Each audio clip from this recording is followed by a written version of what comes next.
Back with another changer today, tuning in with Bryce Helms, who joins us in the studio, a listener of the Keep the Change podcast, who's been on a bit of a journey recently. So we're about to learn what all kicked it off and then where to from here. So, mate, thanks for coming in. No worries, my pleasure. Second one excited. Of these. We had Angela come in and share a few examples of the things that she'd learned from listening to Keep the Change, and you sent through a fairly decent-sized email, and I thought we have to sit down and have a chat. Yeah. I think I started it with, I hope this email finds you well. So. Love the gag. Good man. How long ago did you find Keep the Change? It was actually relatively recent. It would have been probably back end of last year, start of this year. Nice. And to be honest, I've always considered myself as not a podcast person, and even though the missus religiously listens to them, I'd always kind of avoid it. And then, came across initially some of the social media content that kind of resonated. And at that point, I was already dealing with Mikey as a mortgage advisor from the other side of the desk. And he had some content around that. And from there, found the pod. And the first couple really resonated and went from kind of avoiding podcasts to kind of binge listening to them. Had a lot of time in the car with the old role, so plenty of time to tune in and catch up on a few. So what were you doing in your old role, just for some context? So simple version, I was selling fishing gear. Yeah. There's probably a little bit more to it than that. Was a sales manager for one of the bigger wholesalers of fishing tackle in the country, and with that involved having a bit of a team around and being involved in dealing with some of the major groups, hunting and fishing, that sort of thing, and a lot of travel, heaps of travel, shitloads of travel, actually. So, how long were you doing that for? So the most recent role was there for just under 4 years. Started out as a rep and just grew into that sales manager role. Previous to that was doing a similar role for another tackle wholesaler for 7.5 years. Before that was in retail selling fishing gear. So she's been a bit of a career focused around one thing. But so if anyone wants to learn anything about fishing, you're probably the guy. Done a little bit. Bordering on obsessively. Maybe. Is that how you know Mikey? Mikey loves his fishing? It is, in a kind of roundabout way. One of his friends that he fishes with a bit also happens to work in one of the tackle stores, Yeehaw, in town. Good retailers, want to sell a lot of the stuff I like, which is the kind of high-end Japanese stuff, and I think that's where Mikey's interest lies as well with the fishing gear. And it actually would have been 18 months back. Maybe I was about to go on an overseas trip and had a particular boutique Japanese maker rod that had a bit of a crack guide on it, needed to get it repaired, took it in, and Luke at Yeehaw actually kind of hit me up. He's like, do you want to sell that? It's like, no, not really. Need it for this trip, but tell you what, if whoever is desperate for it, if they look after it, bring it back in one piece, just take it for the trip and have it back by this date. And that person turned out to be Mikey. And then did he bring it back? He did. Okay, good. He did. He's still trying to buy it, but you're not selling it? Not yet. Maybe in the future. We'll see. But well, fast forward to today then, mate, and then we can go back and we can then sort of work through the chapters. But you have started with Mikey, is that right, as a mortgage advisor? I have, 3 weeks in, and loving it. It's kind of been everything I thought it would be so far, and really climbing into it. It's nice. Steep learning curve, which Mikey did kind of inform me of. But it's been really, really enjoyable. I've always had a genuine passion for actually helping people, and that's kind of a really good vehicle to do that. You're literally helping people that some of them didn't think they were going to be able to buy a home, and kind of getting them through that process into it. Nice. It's been really rewarding so far, and I'm only just kind of getting into it. Nice. Well, he's obviously got you well trained, because you just said before we hit record that you're probably going to be working all summer. So hopefully he lets you have a couple of days off. Well, we do have complete freedom of time, and that was kind of the beauty of it as well. That was part of the attraction, is the harder you work, the more you get rewarded. There's no fallback person to blame. There's no you either make a go of it or you ease off and your results are probably going to reflect that. So particularly this initial period, she's going to be pretty hammered down to try and get the ball rolling. So good man. Well, it sounds like you're up for the task. Hey, let's go back then and have a look at some of the things that you mentioned to me. So one of those was that keep the changes, open your eyes, and that you spotted some sort of deeply rooted financial habits and beliefs that have been would have been continued on to be extremely limiting in terms of your own financial path. So I guess, do you want to take us through that in a bit more context? Yeah, so it's been a funny one. I've kind of alternated between patches of actually being quite responsible and good with my money to, I guess, the opposite end of the spectrum, being pretty reckless with it. Yeah. I mean, moved home to save for my first house and religiously saved for a bit on not a huge wage. Bought the first house for 3 flatmates to cover the mortgage and got into a pretty good position with that. But with the kind of growing finances through that, the spending habits kind of grew with it.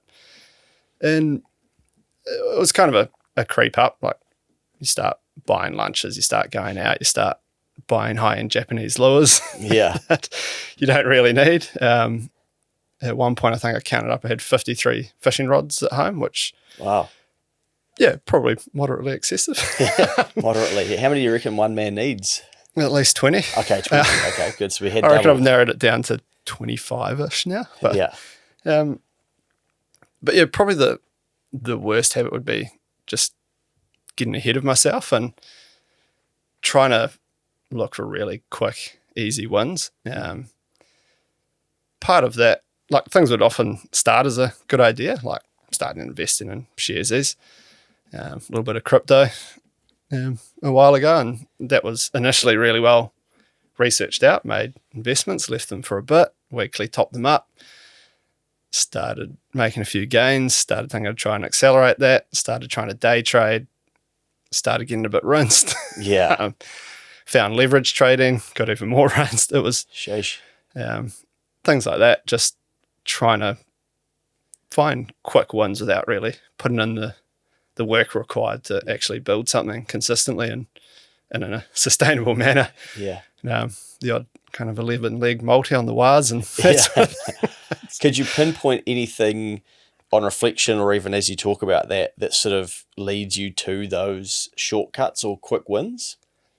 I think part of it was I've always worked super hard in the jobs that I'm in, put a lot of extra hours in the most recent role. There's a lot of 4 a.m. wake ups to catch the earliest flight to go and do these 12-hour days on the road, that sort of thing. And so I always felt like I was working really hard and kind of deserved the reward for it, but wasn't getting that. It was straight salary. There wasn't really a lot of room for the growth that I wanted to see. And so I guess I kind of went searching outside of that for these easy wins that were, in hindsight, probably never going to happen. Yeah. So, yeah, that's... Would you say maybe then it's like a little bit, so you're probably like itchy to do more and achieve more, but then you're capped by your salary, so then you are misguiding some of that focus into maybe the wrong vehicle. Yeah, I think that was pretty much what it came down to, wasn't having the vehicle to do it and not really knowing how to identify that. And I think there was some probably limiting self-beliefs as well. Like, I've sold fishing gear for a long time, and for a long time my belief was that's all I know, that's all I'm good at, that's all I can do. And so I felt really kind of capped and limited. I was in a sales manager role for this big wholesaler, but felt like that was kind of it. I wasn't going to grow from there and couldn't really see a way forward from that. And I guess those kind of looking for quick wins stem from a bit of frustration there.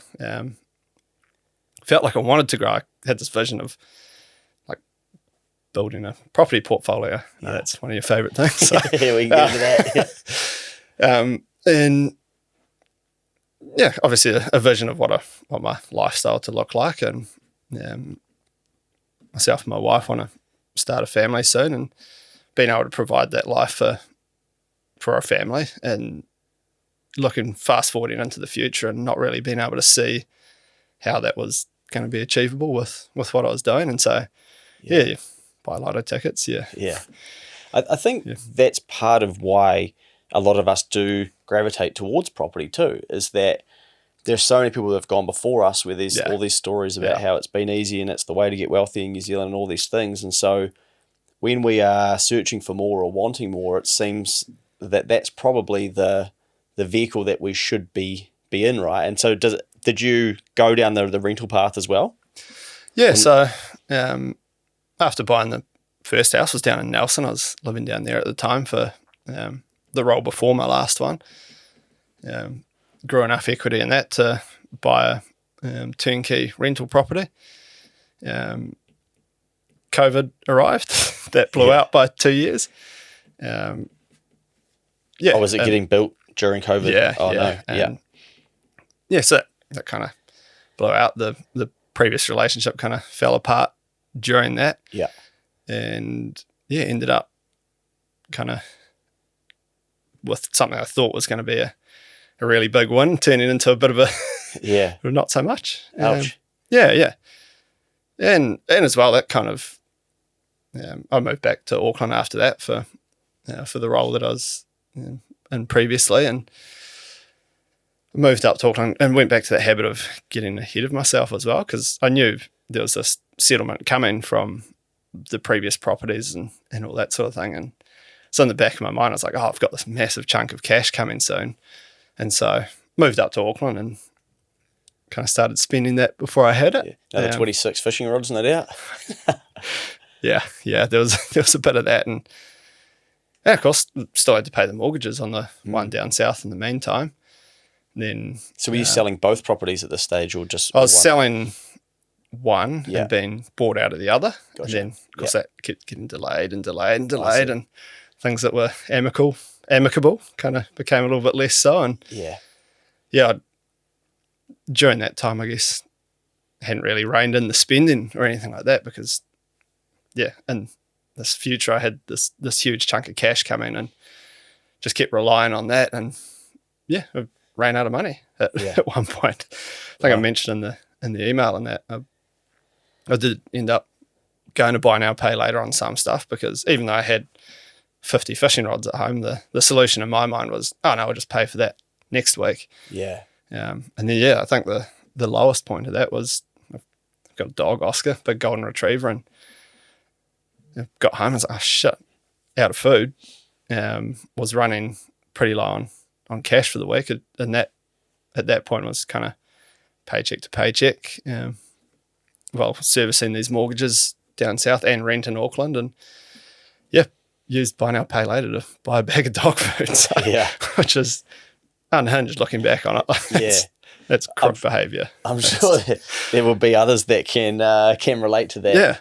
That will be listening. Too many of us signed up to a KiwiSaver plan without much thought. And signing up is great, but if you've never got advice before, you could be missing out. Your KiwiSaver account could become one of your biggest assets over your lifetime. That's why getting expert advice early and ensuring you're in the right fund is so worthwhile. Generate have a team of KiwiSaver advisors available to help. Head to generatekiwisaver.co.nz/change to book a no obligation meeting. They can even come to you. A copy of the product disclosure statement is available at generatekiwisaver.co.nz. The issuer of the scheme is Generate Investment Management Limited, and of course, past performance does not guarantee future returns. Now looking back at that, do you wonder how come your mind didn't think just sell some of the fishing rods, for instance, or how could you have made money elsewhere? Yeah, it's an odd one. I think it was so ingrained, that habit of I just was getting ahead of myself and just finding the quick, easy one, rather than actually going through the effort of finding one of the fishing rods that I didn't need, of which there was a few. Yeah. And chucking it on Marketplace and cashing it up and doing it that way. That seemed like the easier one. And it's such an accessible option now, right? Everywhere you look it's thrown in your face, like finance this, buy now, pay later. And kind of fell into that trap. And I guess back then wasn't as aware to the longer term effects of that. It's and that's where I guess finding the pod came in real handy for me. It was really opened my eyes to how destructive long term some of that behaviour would be in terms of actually building something meaningful and something sustainable. Like you can't get ahead if you're always playing catch up. So Yeah, it's such a good thing for all of us to remember, right? And I try to articulate in so many different ways, but when we are using our income to service previous decisions and debt, then we can't be thinking about the future and saving. And then some people will then rationalize that of, well, I can't save, I can't invest because I'm paying for these things. And sometimes the message is like, yeah, we get it. Like, we know.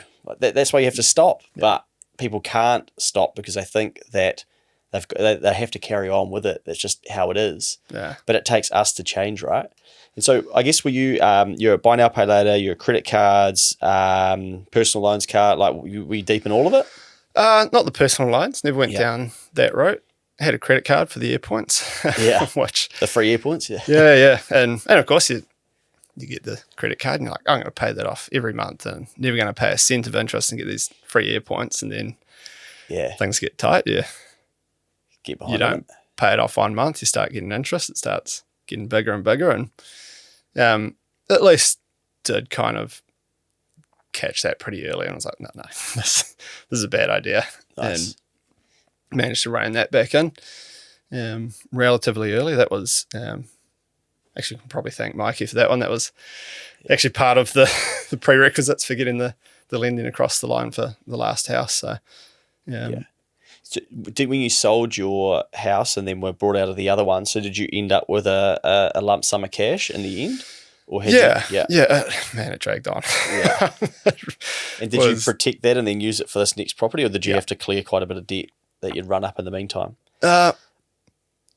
Wasn't too much. I had borrowed a little bit off my parents in the meantime to kind of get through that.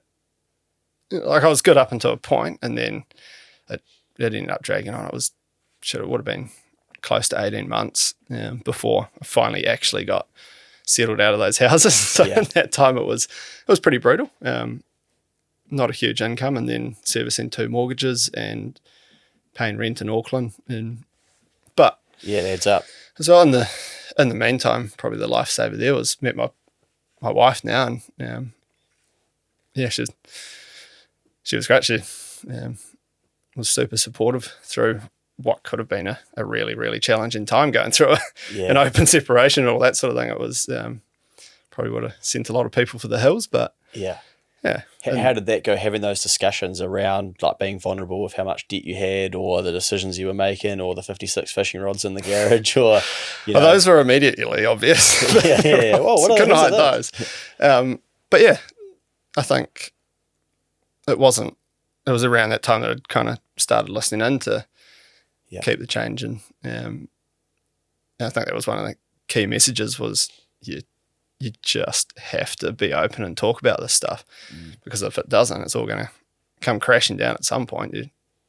And we were super open about it, and she was in a better income position than me at the time, and we moved into a new build townhouse that she had, and we were in there for a year or so, and got settled out of that other place, and we went house shopping and managed to use the decent chunk of what was left of that settlement and a bit of her savings to get ourselves into our current house, which we absolutely love. Nice. Held on to the townhouse because that was, again, a kind of pre-COVID purchase that, if we could have sold it. In hindsight, maybe should have, but managed to hold on to that and have 2 mortgages that definitely don't pay themselves still. We kind of reined it in. And that one's with your now wife? Yes. Yeah, gotcha. Yeah, so it's not the old townhouse. You sold those 2 properties that you did have, or you kept off, so what you're saying? I had the 2 houses in Nelson. They were both freestanding. Yeah. Got cashed out of those. Maxine, my wife, she had a contract on a new build in Auckland that had also dragged on by God knows how long, but we lived in her townhouse for a year and then bought the current property, and managed to hold on to both, which was a win. Nice. Had to stretch a bit, but you're pushing through. Okay, so then you said in here, which I just want to touch on, you said discovering Keep the Change at this point was genuinely life-changing. So this is sort of when you're, buy now, pay latering and dog food and all sorts of stuff. It forced me to be accountable for my situation. I was choosing to be there. and choosing to stay stuck and yet getting frustrated and blaming others. That's some good awareness, mate. Yeah, that was probably as much to do with the job situation as anything else as well. I was in this phase where I was traveling so much. I felt like it was this really hard ceiling, and I'd really pigeonholed myself into being in that role. That was all that I could kind of thought that I could do. And then listening to Keep the Change through that period, there's definitely a few seeds planted. Like, I actually looked at what I was doing and I was like, I'm not actually just selling fishing gear. That's not what I'm doing. I'm building long-term business relationships with people all over the country. I'm managing accounts. I'm building these huge submissions for some pretty hefty groups like hunting and fishing. Managing a couple of other reps. Of basically my entire career was problem solving for people, finding solutions for people to help their business be better off. And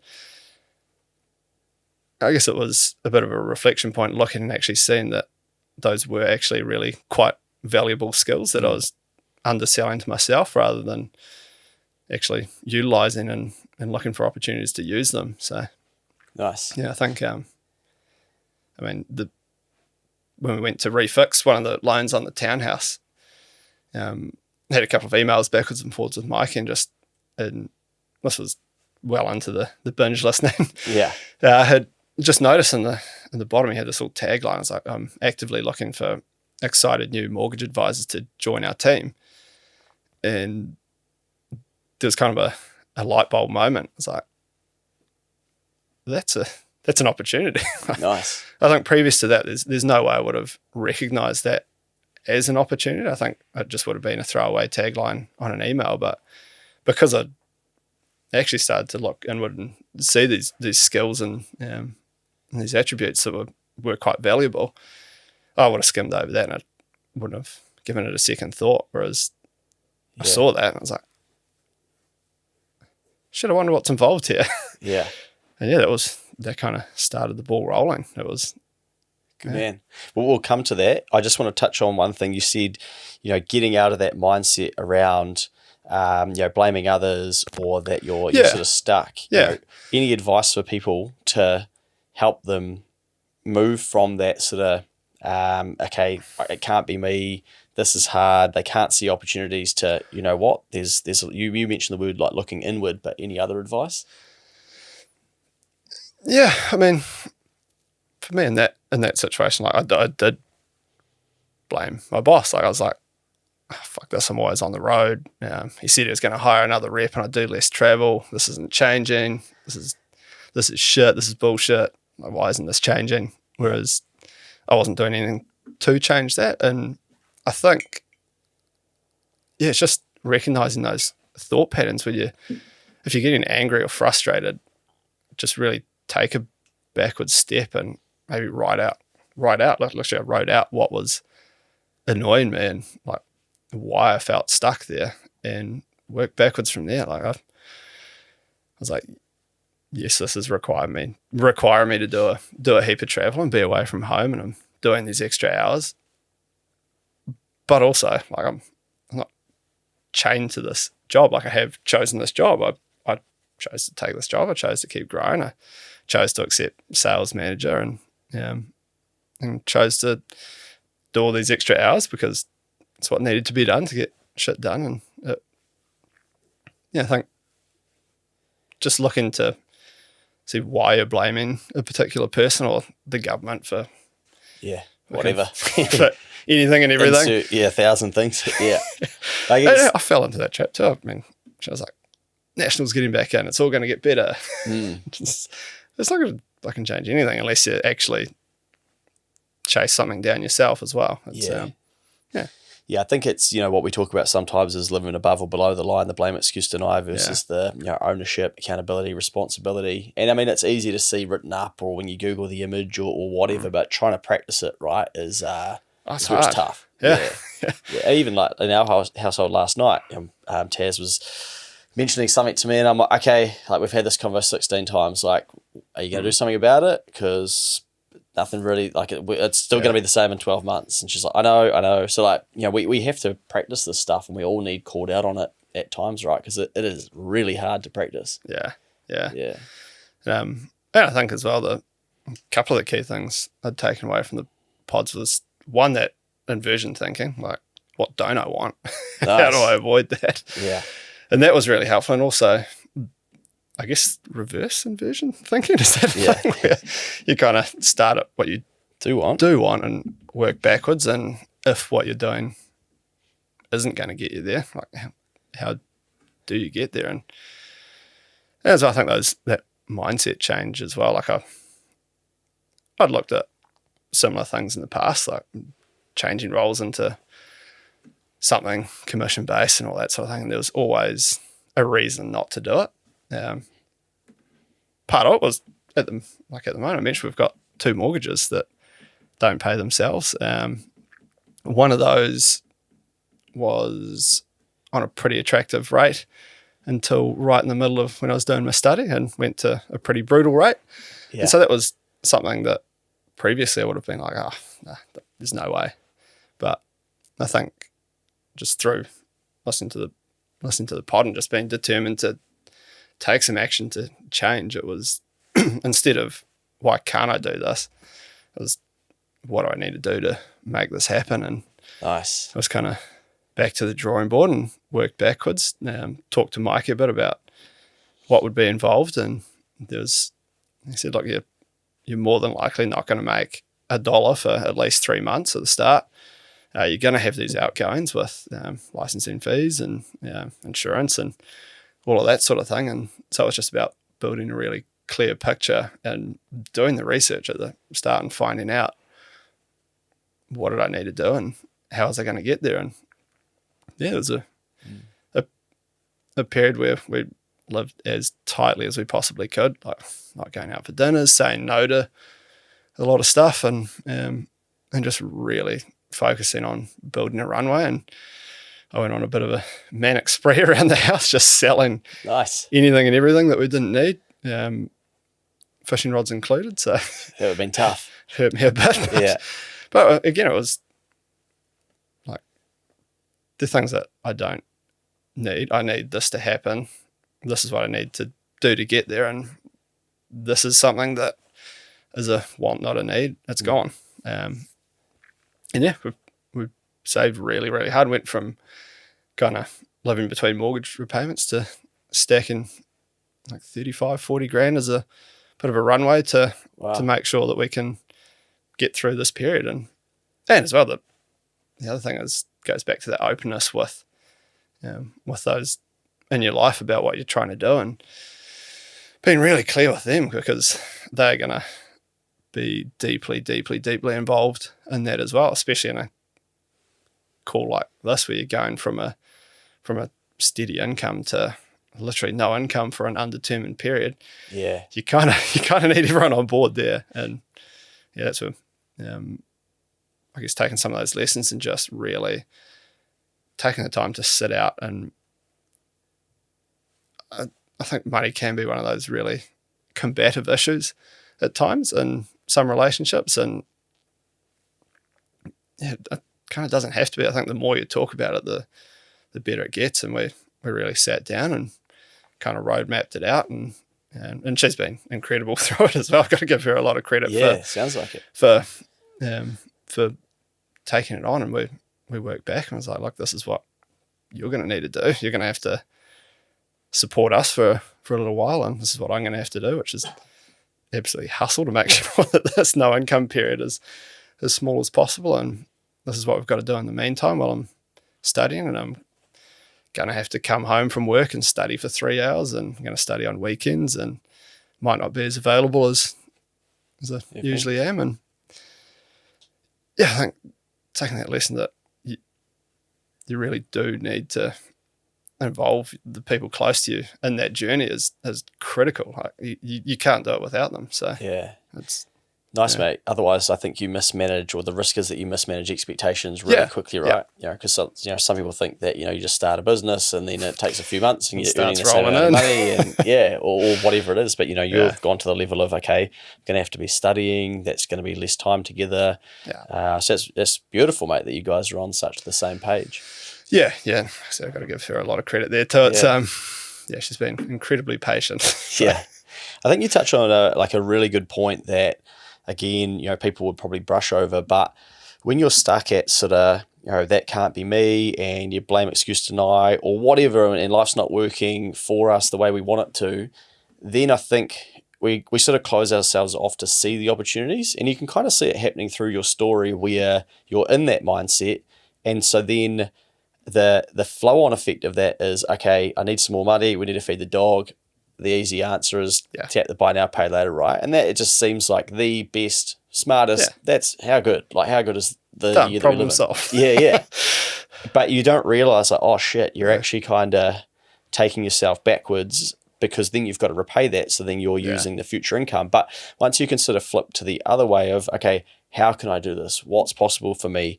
Then the world starts to show you some of those things as well. And I think it's such a powerful concept, but I think we have to be really careful in a time like this, because it is tough out there. So as we get marketed to that it's tough and negative stories and things like that, then we start to believe that less is possible for us, and then we see less solutions as well.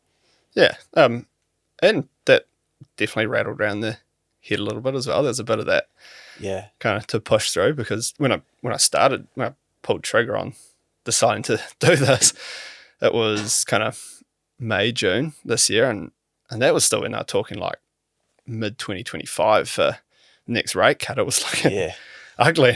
Not a good time to be starting. There's definitely a few voices being like, why are you going down this route? Like, you're walking away from a really good job that you love to go to zero at a time where it's going to be really tough to build something. And I think I kept looking at it. I was like, maybe I do this in the new year. Maybe I do it when things heat up again. Maybe I do it then. And then it's like, I came back to, I was like, no, you're just kicking the can down the road. Nice. Just take action, do something. Like, get started. You're not going to get any less frustrated in the next 12 months doing what you're doing. Time to get shit moving. So I like, I've called this the swap, but you say that nights in hotels watching Netflix were replaced with study. Weekend activities were replaced with study. After work, study. Spending was reduced as much as possible. Every avoidable outgoing was culled. Every bit of excess stuff around the house sold. Just laser focused on getting qualified and giving myself a runway where I could back myself to walk away from a decent salary to go to zero income, but in a vehicle where I am solely responsible for the outcome. Nobody to blame. No more ceiling, and a relentless drive to make sure that there's no options other than success. Yeah, that was pretty much how it was. I mean, I knew there's going to have to be some pretty drastic action taken to get there, because there were some pretty substantial outgoings, like mortgages, that weren't going to go away. And so it was, it was a 7 or 8 week period through that time when I was studying, just to, like, every night was just in the box, smashing out as much as I could. On the road for work, I'd be up at 4 a.m. to catch the 6 a.m. flight, bit of study in the Corrie Lounge, fly down to Christchurch or Queenstown or wherever, but have a pretty big day on the road. And it was just that, forcing myself to push through it and use that downtime as productive time. It was, I wasn't doing anything with it, and I was getting frustrated at having to be in these hotel rooms in the middle of winter, doing not much. I was like, well, do something with it. And that I said, selling everything off and just making sure that I stayed super, super focused on that goal and kept trucking towards it. Now that I'm in it, it's about not losing track of that and just keeping that hammer down. Just, I mean, my approach is, if I just keep relentlessly adding value to people, even when I'm not necessarily getting something back. Like, there's been a lot of people I've talked to so far that aren't going to turn into a commission for me, but you just keep keep helping out and keep giving, and eventually, and just go so far above and beyond for the customers that I do get, the clients that I do get, that next time they're talking to their friends about buying a house, there's a name that comes to mind. And I think I'm working towards that at the moment. And I think it's quite a funny one. My old man, since I've started going down this route, my old man's got his own business. He runs an outboard motor mechanic servicing business with my older brother. And he will answer the phone when it rings all the time. Like would be family dinner, 8 o'clock, phone rings. He'll get it. He'll pick up the phone and do that. And I used to give him shit for it. Up until quite recently, I'd be like, oh, man, just turn your phone off. Yeah. But he'd answer it, and it'd be someone that was out in the Gulf, and their engine would stop, and 9 times out of 10, he could, over the phone, kind of at least get them to a point where they could kind of limp back into the ramp and get back on the trailer. And I'd be like, oh, are you going to charge them for that at least? Like, what are you doing? And he was always like, no, that's all part of the service. And I, for a long time, I couldn't wrap my head around it. And now I've been on the other side of it, I can actually really see the value in what he was doing. It was like, no, this person's not going to pay me for interrupting our family dinner. I've talked them through a potentially really expensive situation, having to call Coast Guard and all that sort of thing. But the next time that person needs a service on their engine, or they want to upgrade their motor or do something like that, I know who they're going to call. Yeah. Like it's all about just keeping on putting out to start getting back. So nice. Going back to I call it the swap, where it's really clear how many things you've sort of swapped out and then swapped it for good. And I think a lot of people just think that to solve financial issues or to do better financially, that you just basically you swap jobs, or that's what the swap is. But often the swap is really, okay, what do I need to swap? What I'm watching, how I'm thinking, who I'm following, what I'm subscribed to, how I see the world, how I, think about my future. And if you start to swap those things out, which you've kind of gone, right, the snowball is really rolling, and swapped out, what you're listening to, the time that you're using, that's downtime. And Mike and I were actually talking about this on the weekend, where we started, brewing a podcast around how when you are productive, then it's very hard to be destructive.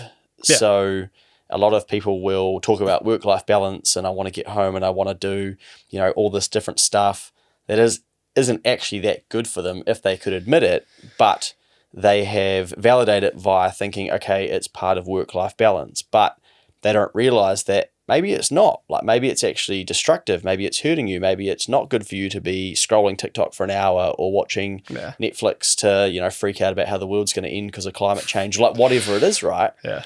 And even I, sit there at times and I'll be doing stuff and I think, could I swap this for something that's more productive?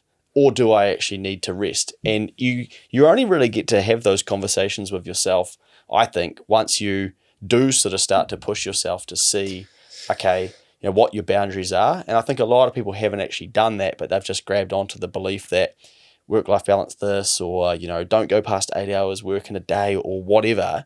But we actually have a lot of things that are working against us that are non-financial, but both financial. So I think this year, one of the things that I said by mistake that's really resonated with people is that, good debt versus bad debt. Well, Netflix is probably bad debt because you're paying for it. So that's the financial side, but you'd be like, well, I'm paying for it with money, not debt. So what do you mean? Well, as you watch more of it, then what could you be doing, with that time? So by introducing Netflix into your household, then you're basically saying to the world, like, hey, take some of my future away by making sure that I don't do productive shit every day for the next however long until you get rid of Netflix.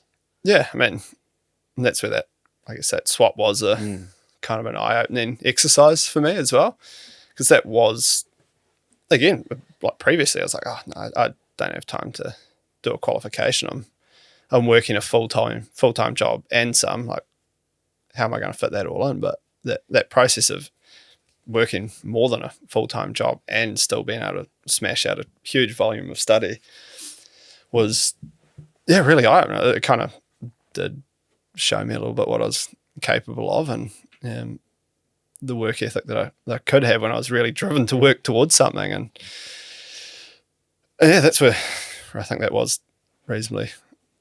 I mean, they're all little steps along the way, but when they snowball into something like that, it is, like I said, I think genuinely life-changing. And as much as it was the little practical things, the reducing spending, budgeting, doing all these things, I think that slow change of mindset was probably was actually by far the more valuable thing. And actually, instead of limiting myself with what I was doing, I was kind of actually opening some horizons and seeing how I could add value, and how I did actually have all these transferable skills that previously I would have looked at it and been like, nah, selfish and go, I can't do that.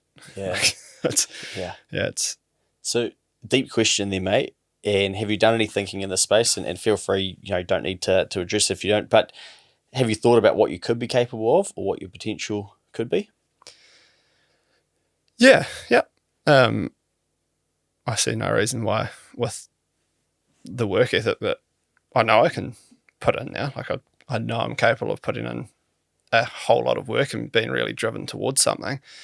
And the business model's right in front of me. I mean, you see what Mikey's built with his business, and some of the other advisors have already built within Guardian Smith. Yeah, I want that. And that's something I was afraid to admit previously as well. Like I said, there's this weird thing in New Zealand where people don't like you to be driven to do that sort of thing. But I want to build something pretty substantial. I want to start hiring people. I want to be able to afford a lifestyle that I want, and a nice boat and a tow wagon and all those things. But I think there was a slow process of realization through a series of attempting quick wins, and now looking back on it after kind of listening to a few things and reflecting on those things, that wasn't going to come quickly. There wasn't a quick solution. There wasn't an easy solution. It was going to be something hard, and it was going to be something that I'd have to do myself. Like I had to go back and build something, go and start from scratch and walk away from an industry that I do genuinely love. Like I love my time working in it for all the companies I've worked for, but I kind of recognised I needed a new vehicle, and I wasn't going to get those things that I wanted without it. And I don't think there's any shame in admitting that I actually do want to build good on you. Something bigger. Like I'd love to see what I'm capable of, and now I think the horizons are a bit more opened, and being around that and with a bunch of very like-minded people at Guardian Smith has been huge in the first 3 weeks as well. Yeah, awesome. The one thing I have had to check a little bit is, I think you guys have mentioned a few times, comparison is the thief of joy. And when you're fresh on the scene, it feels a little bit quiet because you don't have the client base on that sort of thing. You just I've had to check myself a couple of times, being like, man, why are these guys so busy? But I feel like I'm sort of spinning the wheels a bit. But then also it's like, I'm 3 weeks in. These guys have been doing it for a while, and that'll come, because don't give it any other choice. Just keep pushing until it does. So. You've got to a good place, mate, because, to go from, okay, how am I going to fund my dog food? Right, easy, buy now, pay later, to now going, right, I can help people, and I know that it will come back around, and you're now into, from instant gratification and instant problem solving to delayed gratification, and okay, the more value that I put out there, I know it will come back around, and that's a big swing. And I mean, I've been through the same things, mate, where I would start early in accounting, and I kind of think, like, why are they going to that accounting firm? And it's like, because they've been going 17 years, you dickhead. Like, why do you think they're going to come to you? But I would be asking the wrong question. I would be asking, like, why them? Instead of, okay, why not us? What do we need to be doing to attract people like that? And you get so many lessons through this journey. So I'm looking forward to seeing where you get to with it. Yeah, it's been a blast so far. Like it's That's been challenging. Of course, there's been challenges, and I'm sure there'll be a few more as well. But now I've gone from kind of being scared of those challenges to actually kind of looking forward to them to work through them, because I know that it's all part of the process. And yeah, I've always had that streak where I do genuinely love helping people. I spent a lot of time fishing down at the canals down around Twizel and that, and in my spare time while I was on these work road trips, I'd go fishing down there, and if I saw someone that was struggling, I'd spend a decent chunk of time trying to help them, trying to point them in the right direction. And I think I inherit a bit of that off my old man as well. Like I said, he's pretty driven in that regards, and I'm just stoked that I've found this vehicle where I can actually get that reward, that dopamine hit from helping someone out, and actually be rewarded financially for it as well. It's an exciting time. I'm pumped for it. Nice, mate. Any specific Keep the Change podcast that you've listened to that have been really helpful? You mentioned inversion thinking, for instance. Yeah. I guess the retrain your brain as well. Oh, yeah. Bit of that. It's always good. How to think. Mine definitely needed a bit of retraining there for a bit. Yeah. And actually the whole series on when, how, and now you've quit your job was nice. a really good timing for me, because I was in the process of doing it. So that couldn't have come at a better time. But overall, I think it's hard to pinpoint really specific pods, because it is, I guess, a bit of a package. Like it's a journey of learning, and even the stuff that's not directly relevant to me. Some of the stories about, I mean, you've had guests on that have built these incredible businesses from an idea, and inspiration from those. And nice.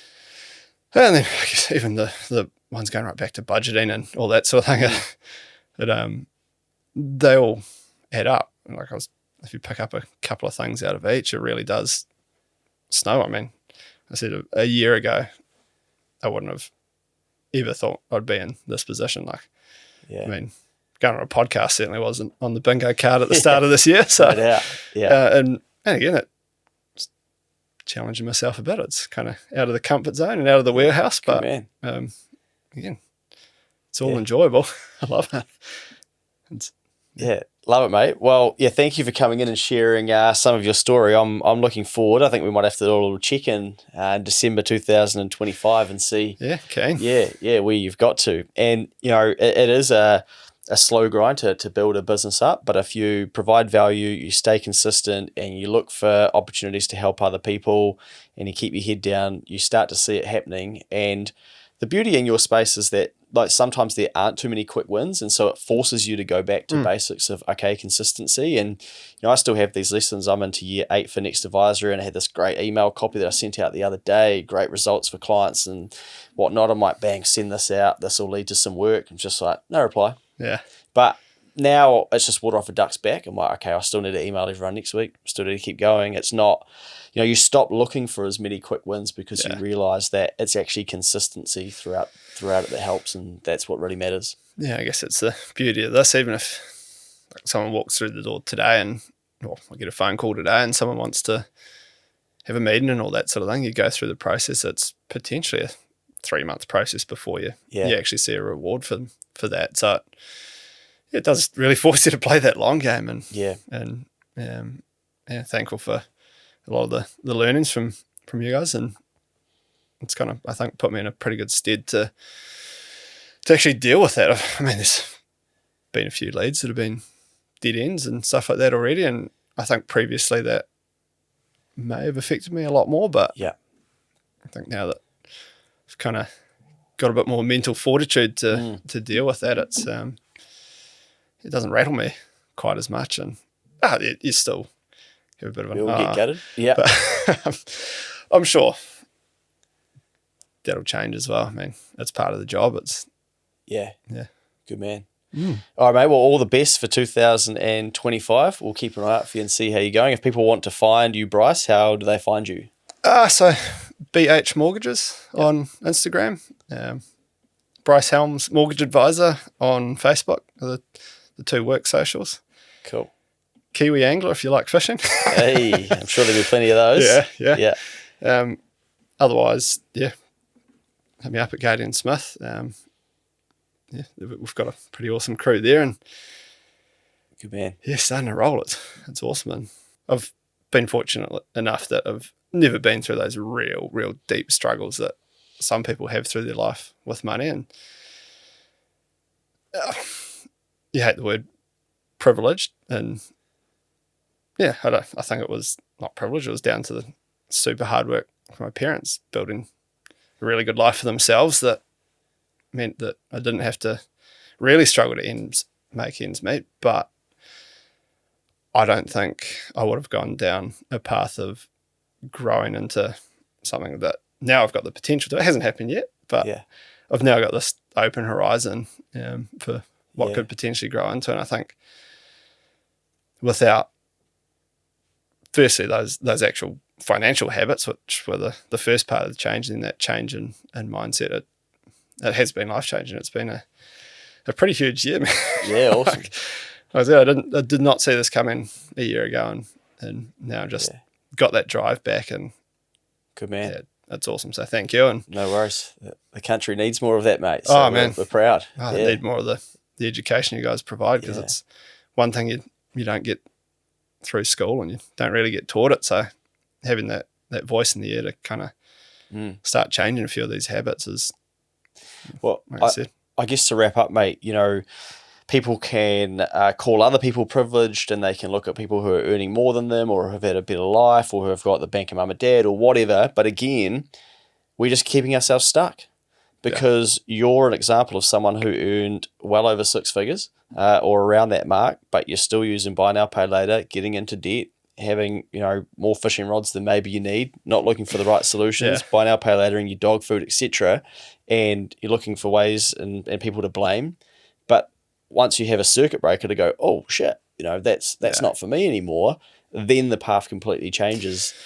But there are people who will be earning less money than you, doing all the same sorts of things. And I guess it's a good example that if we continue to live beyond our means, then we are going to get caught by the debt dealers, and we're going to think that that's the solution, and we're going to then fall into more quick wins. And it doesn't matter how much fucking privilege we've had, if we don't tidy it up, then it doesn't, it's for nothing, because we all come unstuck. So it's awesome to see you go that far into how much you could earn, and then get yourself tangled up with all the wrong sorts of stuff, but now have to go all the way back to the start, and no one's going to be able to take those lessons from you as you continue to grow this. So it's a scary process, but man, I couldn't have been happier to go back to zero. Mate, give it a good 5 and 10 years, and look at it as a long term, and you'll get to look back and be like, wow, look what you've been able to achieve compared to if you stayed on the path that you were on as well. So awesome, mate. Again, thanks for your time, and we'll tune in with you later on in 2025 and find out how you're getting on. Beautiful. Sounds like a plan.